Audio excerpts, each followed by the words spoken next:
Made statements that were relayed to the officers prior to this incident occurring this morning that he was not going to go back, that he would not be taken alive. A Toledo man is dead and a TPD officer is wounded after a violent shooting early this morning. It all happened as police tried to serve a felony drug warrant to the suspect, but they say Samuel Birch just started shooting.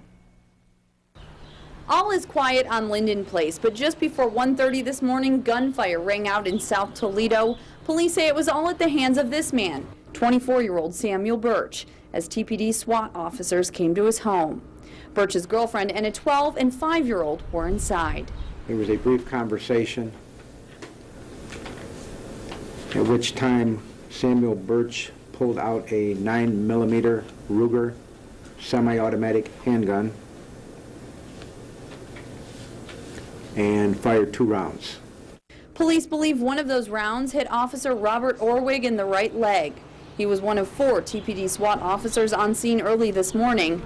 36-year-old Officer Neil Piasecki and Orwig manned the front door as officers Richard Holland and Jeffrey Hood manned the back. After he fired, both officers at the front door returned fire.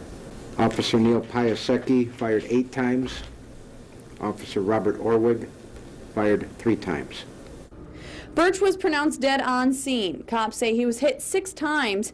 Chief Navarre says the casing from the 2nd round in Birch's gun got stuck and there were 6 live rounds left. He says all officers are thankful that this violence was not any worse.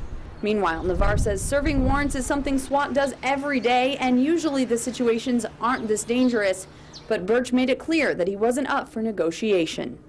Some people simply just don't want to go to jail. Now here's a little more background for you. Birch has recently been in prison on a drug charge, and police say he had violated terms of his release. As for Officer Orwig, he was taken to Mercy St. V's, and he is expected to be just fine. The whole thing is under a criminal and internal investigation.